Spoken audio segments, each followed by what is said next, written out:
Thank you so much for joining the Behind Company Lines podcast. Today we have Olliver Barr, co-founder of Finterest. Finterest is the first native Bitcoin borrow and lending platform trustfully operated on the internet computer. Users can borrow and lend native Bitcoin, ICP, and stablecoins with ease. Oliver, thank you so much for joining the show. I'm really excited to chat with you and your experience as a founder and kind of building around a really revolutionizing kind of new product and new technology, being the ICP and having you kind of describe it to our audience a little bit more in depth and the exciting components of it as well. But before we get into all that good stuff, what were you doing before you started the company? Yeah, so I've been in the blockchain space for a handful of years now, kind of initially just as a speculator. I thought a lot of the tech was really cool, but initially my friends were into crypto trading, and that's kind of how it brought me into it. My background is in math, and that's what I studied back in college. I was going to kind of go into data science, that route, but I had the good fortune of graduating right into the pandemic of 2020. So jobs were not super available. And it was kind of a blessing in disguise. I decided to go all in on learning blockchain development. So I was the Solidity coder for a while. That's the Ethereum smart contracting language. So I did that for a couple of years, had a great time, learned so much about that. And it was a super fun time. And so I was kind of just hopping around from project to project, doing cool stuff. And I eventually started working on this project with a couple of friends that I met in New York. And through them, that's how I met my co-founder, Carl Sachs. He was their front end at that gig. And yeah, we hit it off, worked super well together. And that project started wrapping down at some point, and we were kind of like, what's next? And I'd been following the internet computer for a while. I'm not sure how familiar our audience is with that. We can dive into that a little more later, but it had been a project that I'd known about for a while and was interested in. So we kind of just sat down and started brainstorming, like, what would be the big, like, decentralized finance thing that we could build on ICP that needs to get built. That's kind of where it all started. Yeah. Is there anything in particular that is, obviously Solidity is a different overall language and kind of enables the different components of Ethereum or companies to build DApps and other protocols onto the Ethereum chain. But is there anything in particular that you see that is kind of, new or innovative in the space that excited you to start, learning in that language? Because there's other languages like Viper and if you want to go into what is it, like C# or something like that to learn other languages. But what about Solidity kind of attracted you and attracted your attention? Yeah. I mean, initially it was mostly kind of just out of necessity. That's where the most demand for things was initially. But honestly, I've grown to appreciate Solidity a lot. It's kind of an interesting programming language, a language where kind of like money is one of the kind of global variables, being able to work with Ether in that way. So that was kind of an interesting aspect of it. I had a real blast. It's super easy to like spin up DApps really quickly. And test them out and actually get them to function really quickly compared to other programming languages. So, it is a real blast to work with. You can write pretty sophisticated, like, financial tools with just 50, 100, 150 lines of code. So, I think it's a pretty cool language. I definitely want to get better at it as time goes on. Unfortunately, I haven't had much chance to work on it recently because I've been running Finterest, but it definitely holds a special place in my heart. Yeah. What were some of the cool projects that you were part of before you started Finterest?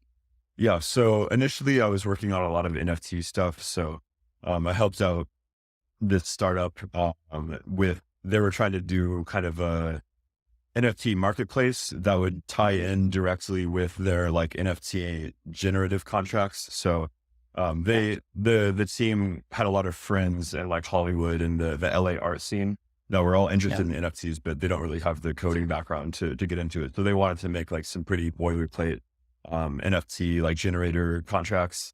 Yeah. So I worked on those. I worked on their marketplace. And then kind of the next big thing that I worked on was called Cheese Game. That's where I met my co-founder Carl. And it was a pretty fun project. It was kind of like a little gamified DeFi project. So we had I don't know if you ever played the board game Mousetrap when you were a kid. No, it's like a little 3D thing where you set up these mouse traps and you move mice around the board trying to get cheese, and it's a little contraption. So the idea was we kind of make like a version of that. So Yeah. We have these NFTs that you could buy, little cats, mice, and mouse traps, and you could take them and you would get some rewards, and there's little randomized chance game events and stuff. So those are real fun projects. It gained a lot of traction actually, and we learned a ton of lessons from it. And so yeah, I give that a lot of credit for kind of jumpstarting Yeah. my entrepreneurial journey in the crypto space. Yeah. Did you always kind of feel that you would be, were you always searching for something to start, or it was kind of the catalyst of meeting your co-founder and discussing the ideas that, brought this idea about? Yeah, the blockchain space is a very kind of like inherently entrepreneurial space. Yeah. With traditional kind of like tech, there's a pretty clear like path. You go to college, you get some internships, you study your lead code questions, you go apply for Apple or whatever, Microsoft.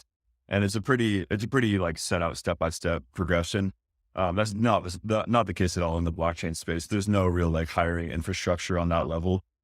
So even to get just like a regular job, you have to have some level of entrepreneurial instinct, to kind of get your name out there and start stuff. So, kind of to get drawn into this space, there was already some entrepreneurial, like I said, instinct there.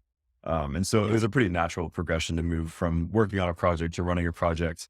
When the teams are that small, you're always kind of doing more than one task anyways. So it's not a huge, like distinct jump, from being a coder to running the project. So yeah, it was pretty natural. Yeah.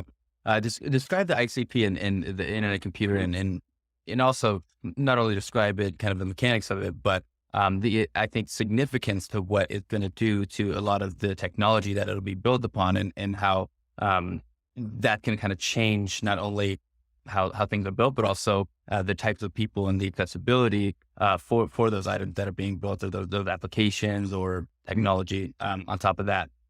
Yeah. So I guess there's a couple of angles to go at it from. Like initially, the thing that drew me to ICP was that they were presenting a new kind of paradigm for how blockchains would function and how DApps would live on chain. So kind of the initial thing is that with Ethereum or their side chains, you have your DApp, you have the contracts that live on chain. And so that's pretty decentralized for the most part. It's really hard for someone to take down a smart contract on Ethereum. You've seen the government kind of try and do what they can with like tornado caps and things like that, but really all they can do is control the on and off ramps, like the centralized exchanges. But if people have Ether on the blockchain and they want to interact with these contracts, it's pretty hard for people to stop it. However, the front end of tornado caps could easily be taken down because it most likely lives on AWS, Amazon Web Services, or some other pretty centralized hosting service. So if someone wants to take that down, it's a lot easier. And once they do take that down, for 90% of users, it's pretty infeasible to interact with the contracts just on the blockchain layer. So kind of the idea of ICP is instead of just having your contracts live on chain, you're going to have your front end live on chain, your back end on chain, everything's going to be on chain and split up between different nodes. So it's pretty hard to take things down. So that was kind of the initial thing that spoke to me, was that it's like a real next step in the decentralization of blockchains. Kind of in the same way from Bitcoin to Ethereum, you got that big next step of these programmable smart contracts that interact with money. I think ICP presented a real next step of, okay, we have these smart contracts, but now we want everything to be on chain, everything to be decentralized. And so, compared to kind of all of the layer 2 and side chains that, sure, they have like more transactions per second than Ethereum, or they're whatever, they have one or two advantages. This is a real like paradigm shift in my opinion. So that was the main thing that drew me to it, was that fully decentralized ethos, which is something that's really close to my heart in the crypto space. And I think a lot of people are losing sight of, but in light of recent events, may be coming back in fashion, so to speak. Yeah. How does it affect, obviously it affects how these applications are built, but does it affect the end user in any way, or, and if so, how does it affect them? Yeah, I think mostly in a positive way, actually. One of the things you mentioned was kind of asking like what different types of things could be built on ICP that other chains wouldn't really support. And I think the big thing that we're seeing initially is like decentralized social media platforms. You would think with having everything hosted on chain to like load a website, you might think it'd take a long time because you're having to grab from all these different nodes, but it's really close to traditional web speed when you load up these platforms. So one of the big ones is Discover, DFCVR. They're a big social Yeah. media platform that's entirely hosted on ICP. And if you go to it, it pretty much is as quick as whatever Reddit or Twitter or something like that. So for the end user, I think kind of the end goal for ICP or for crypto in general is that people are going to be using these platforms and interacting on these blockchains and they don't even necessarily know it. And I think that user experience is going to be super important for kind of attracting the next wave of users. I've always kind of said, like, until using a DeFi platform is as easy as like downloading an app on your phone and using that, then we're going to be a far ways away from like our maximum potential. So I think that user experience is one of the big things that ICP can lend itself towards.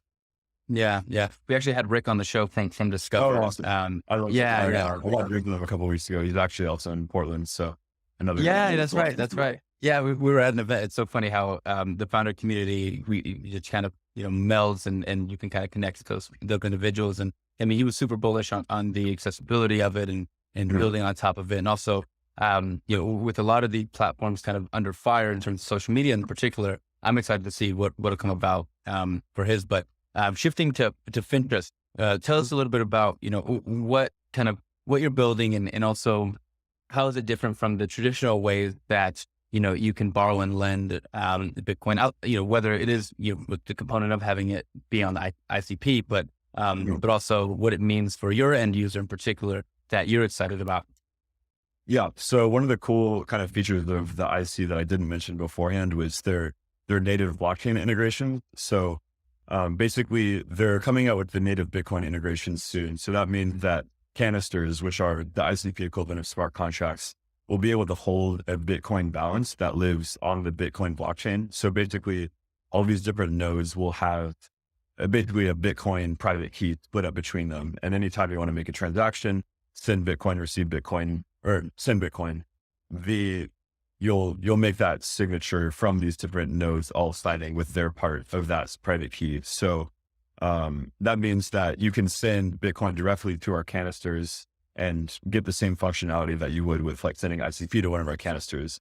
And that is kind of the alternative to the traditional bridging system that we have right now. So if you want to interact with most DeFi applications with your Bitcoin, you're going to have to bridge that over to Ethereum or one of the other side chains. And we've seen in the last year and a half, exploit after exploit on these bridges. It's a really complex thing to build a bridge between blockchains. Blockchains aren't really built to interoperate in that way as of now.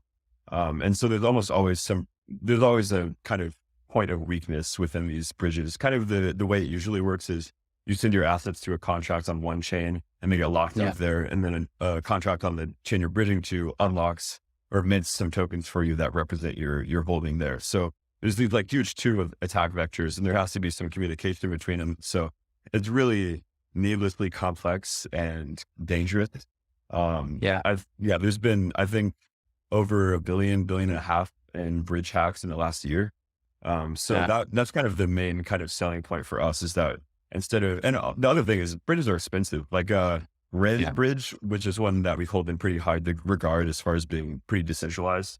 I think they take 0.1% on the way there and 0.2 on the way back. Don't quote me on that, but something close to that. So if you're doing a full round trip, sending your Bitcoin to Ethereum, interacting with some DeFi contracts, bringing it back, you're paying so much in fees that it's hard to get your money's worth. So for us, it's as cheap as just transferring Bitcoin from one address to another. That's the main selling point. And when the Ethereum integration goes live, that's going to unlock Ether plus all the ERC20 tokens on Ethereum. So we're kind of hoping to serve as the central hub between all these different blockchains, kind of increasing the interoperability of them, which I think is a pretty important goal. Like I said earlier about users not kind of knowing what blockchain they're on, I think that was kind of the direction that things will be moving on in the future. You're transferring assets from one chain to another, you're using the DeFi protocols you want to and transferring back, and you don't even necessarily know that's happening. So I think on kind of all three of those, a user experience point of view, a cost point of view, and a safety point of view, it's a way better solution than bridges. Yeah. But what's been challenging for you in terms of building your customer base and building around something that is so new and innovative? And is there a lot of education that you have to communicate to your customers? What I guess is not only challenging, but I guess something that is inherently, I guess tough about working within a space that is so new and innovative? Yeah. So there's kind of two components to it for us. One is the already existing ICP community. And that's a lot easier to kind of get our message out to. A lot of people are waiting for someone to build these big DeFi applications on ICP. So within the ICP community, people are really excited about Finterest, and there's a lot of kind of community infrastructure already set up. Some good like ICP specific podcasts and news sources and stuff like that. So the community has been really welcoming and really excited for our product. But kind of the next outside of ICP, the segment that we want to target are people that are using Bitcoin bridges on a frequent basis. We were saying like the top 5% of Bitcoin bridge users, because it's just such a no brainer for them to use our product, and to come to the IC in general. So we're saving them a ton of money. Also, I forgot to mention this before, anyone that's used a bridge before knows kind of how heart-wrenching it is to have your money in transit. Usually there has to be a bunch of confirmations that go through. It can take a couple hours, and if you're moving real money, that's not a fun couple of hours to be living through. So that's been our kind of main target, is that audience right there. It's hard to reach Bitcoin people in general. They're a bit kind of insular and not super trusting of new technology, which is understandable. I don't blame them for that at all, but kind of try to convince them to come try out this novel technology has been hard. But like we said, targeting those people that use bridges often, they're a little bit more risk tolerant. So that has been a bit easier. But yeah, it is a lot of education, showing people how ICP works, how it is actually pretty decentralized. Even in its current state, it's moving to be more decentralized over time, but even in its state right now, it's pretty solid. But yeah, I mean, we're kind of the first people doing this. So there's definitely going to be some kind of adjustment period where people are learning about it, and people don't want to put their money on it right away. They want to wait and see what happens. So we understand that. We're not freaking out about that, but it's definitely challenging to get kind of traditional Bitcoin maxis to try something new. As much as we love it, there's nothing much risk. Yeah. As the founders, is there anything that you're progressively getting better at that you weren't super good at the start? I mean, yeah, everything that we're doing right now, or everything that I'm doing right now, at least, is pretty new to me. Like everything, there's nothing that I'm doing where I'm like, oh, I know how to do this 100%. Like I'm super confident in it. And I think that's a good thing in general. Like if you're not challenging yourself, trying new things, you're just going to be stagnating, and that's not a healthy way to live your life. So it's been a blast. Everything I've learned so much about business side of things, fundraising, working with lawyers and marketing teams, all that stuff. I'm a coder at heart. I'm an engineer at heart. And so all this stuff is a huge learning experience, but it's been a blast. I'm having a great time. I do miss coding sometimes, but I wouldn't trade what I'm doing right now for much else. Yeah. How do you manage to kind of, I guess, mitigate the impact, or get the weight of going through those learning curves of like, learning the different functions of building a startup, running the different components of your organization, and also, challenging things like raising money and building and kind of juggling all the different responsibilities. A lot of founders say it's mentors, it's people, it's the team. What in particular to you kind of helps you go through this process and kind of learn at an expedited pace? Yeah, we've gotten super lucky to have really good advisors with us from the start. So we've had people that have a lot of tech startup experience, and even the people that we're doing fundraising through, they've been super helpful with us every step of the way. Our announcement isn't quite out about that yet, so keep an eye out for that. But the firm that shall not be named has been super helpful with us every step of the way. But yeah, really the advisors have been super key, especially going into that fundraising round, kind of teaching us things like, okay, how are we going to make like cost projections, keep things realistic, but also give ourselves a bit of wiggle room, like how long our runway we should be shooting for our initial investment, that kind of stuff. So luckily we didn't have to learn all of that ourselves. We had some people helping us along the way. And we just got super lucky with our team. All of the engineers that work for us, I knew before this started up, and I knew they were quality people. So, we lucked out on the team, and we lucked out on the advisors for sure. So I guess, having like those connections within the blockchain space has been invaluable. And the time that I spent before I was working, like traveling and meeting people, I kind of had the opportunity to do that, which was super lucky. And that has paid off in dividends. So Yeah. if you're interested in the space, I can't recommend enough going to local like Ethereum meetups. There's most big cities, even smaller ones, have a pretty strong like Ethereum community. And even if you're building on not Ethereum, people that are in the Ethereum community are pretty welcoming to interesting novel technologies. So that's where I got my start. That's where I got my first gig, was the Ethereum meetup locally. So I can't recommend enough that even if you're just a bit curious about the space, go check that out. Yeah. Yeah. I love that. How in particular does Finterest or will Finterest make money? In the users adapting or using the product? Is it kind of having a certain, like how a lot of currencies kind of mint their own coins and then kind of hold a certain amount, and as that interest grows, what in particular in your mechanics of operation will kind of profit you? Yeah. So I'll run through the kind of how Finterest works initially. So the pretty traditional borrowing and lending protocol. So you go lend your assets out on chain, and they get pulled together with all the other assets. And then once you have some collateral on there, you can borrow against your assets. And as you hold your borrowed position, you accrue interest over time, and then you go pay that back, and then you can withdraw your collateral, or you can just deposit and collect interest over time, not borrow against it. We take a small fee on just the interest that gets repaid. So that's how we make money. And then there's also liquidation that happens. So if your position, we give you a certain limit of how much you can borrow against your collateral. And if due to price fluctuation that changes, then anyone can come liquidate that position. That's not just on us, but we'll probably have to bootstrap that initially because there's not a huge liquidation community in the same way there is on like Ether chains. Especially because this is a bit more technical, but ICP doesn't really have the ability to do flash loans. So on most traditional ETH chains, if you want to go liquidate a huge position, you can go borrow money and then liquidate that position, get their assets, and repay that all in one transaction. You don't have to front the collateral yourself. So that's going to be a bit of a challenge. It's one of the there's a lot of quirks about ICP where there's not kind of a solution already pre-built for us. We've kind of had to come up with solutions ourselves. But that's where we're making our money. But more than just the money that we make, it's pretty valuable that we'll have a lot of assets locked up on our platform, and we'll be able to kind of partner with other DeFi apps in this space. They can use our product, they can lend out on our products, or we can use our TVL somehow. So more than just the money that we'll be making from it that adds to the treasury, there's a lot of kind of power and influence that you get from having a big TVL staff on your website. So yeah. Yeah.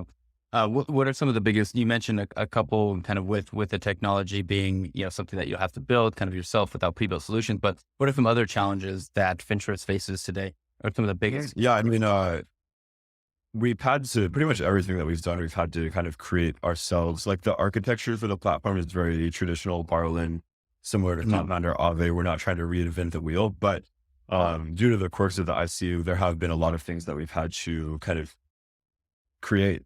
One of the things a bit technical, but on Ethereum or EVM chains, all transactions are atomic. So that means if you call a function and you get like halfway through the function and then something fails, everything gets rolled back. And so no harm, no foul. You just pay a little bit of gas, but nothing crazy happens if a function failed halfway through. But with ICP, everything kind of works in tandem at the same time. So it's not atomic like that. It doesn't automatically roll back. So in theory, if you're interacting with the DeFi protocol and like you submit some money and then some checks happen and then that fails, that money is still going to be in that canister there. So you have to have kind of manual like rollback functions or ways to make sure that transactions go through 100% or they fail. So that's one thing that we've had to create. We created that pretty early on and it's been working well.